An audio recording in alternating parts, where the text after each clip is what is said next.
राम राम किसान भाइयों, मैं नितिन फिर से हाजिर हूँ आपके अपने चैनल नितिन देओल में। किसान भाइयों, आज हम बात करेंगे धान की फसल के अंदर पोटास के फ़ायदे, यानी कि धान की फसल के अंदर पोटास के क्या क्या फ़ायदे हैं, पोटास को हम किस तरीके से दे सकते हैं, कितने बार दे सकते हैं, इसके क्या फ़ायदे होंगे, इसके क्या नुकसान होंगे, ए टू जेड पूरी जानकारी इस वीडियो में देने की कोशिश करूंगा। यदि अभी तक आपने अपने भाई के चैनल को सब्सक्राइब नहीं किया है, चैनल को सब्सक्राइब कर लें, जिससे कि आने वाली वीडियो की नोटिफिकेशन आपको जल्द से जल्द मिल सके। तो चलिए शुरू करते हैं। किसानों, ये पोटास जो है हमारे धान की फसल के लिए एक बहुत ही अहम योगदान रखता है।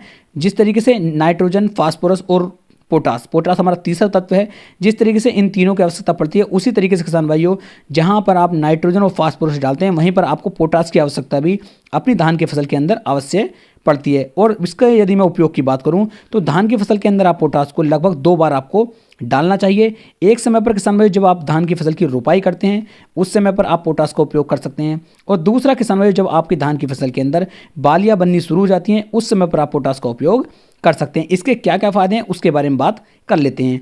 किसानों, यदि आप पोटास का उपयोग अपनी फसल के अंदर करते हैं तो ये तने को बहुत ज़्यादा मजबूत कर देता है, जिससे जो है आपका पौधा आसानी के साथ नीचे नहीं गिरता है। गर्मी में सर्दी से और सर्दी में गर्मी से आपकी फसल को ये बचाता है और रोग प्रतिरोधकता जो हमारी क्षमता होती है फसल की, उस क्षमता को ये काफ़ी ज़्यादा बढ़ा देता है। इसके साथ साथ किसान भाइयों, आपकी फसल के ऊपर लगातार ये चमक बना करके रखता है, पूरी फसल आपकी बहुत ही सुंदर दिखाई देती है।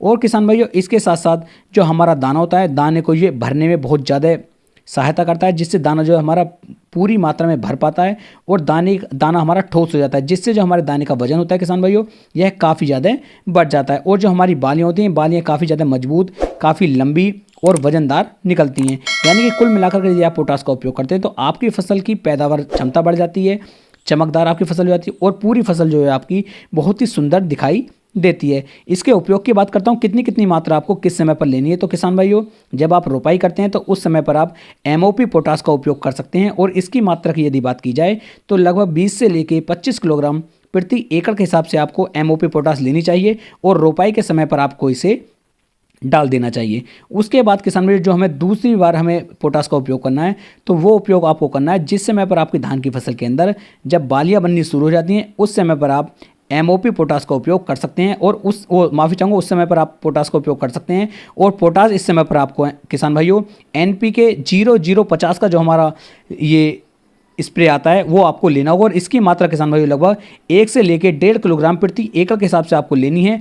और लगभग 150 से लेकर 200 लीटर पानी के अंदर आपको NPK 0050 मिक्स करने के बाद आप इसका पर कर सकते हैं। यदि आप किसान भाइयों ऐसा करते हैं तो आप एक बहुत अच्छी और बहुत शानदार किस्म, बहुत अच्छी पैदावार अपनी धान की फसल से किसान भाइयों ले सकते हैं। तो इस तरीके से आपको एमओपी पोटास और जो हमारी एसओपी पोटास यानी कि जो हमारा NPK 0050 होता है, इन दोनों का स्प्रे आपको करना चाहिए, एक बार रोपाई के समय और एक बार किसान भाइयों जिस समय पर आपकी बालियां बननी शुरू होती हैं उस समय पर। तो इससे आपकी जो फसल की पैदावार है किसान भाइयों, ये बहुत ही अच्छी तरीके से बढ़ जाएगी और आप एक बहुत अच्छा उत्पादन अपनी फसल से किसान भाइयों निकाल पाएंगे। उम्मीद है मैं आपको एक सही और अच्छी जानकारी दे पाया हूँ। यदि वीडियो पसंद आई हो तो वीडियो को लाइक, कमेंट और शेयर जरूर करें। फिर मिलेंगे एक नई वीडियो में एक नई जानकारी के साथ। तब तक के लिए राम राम।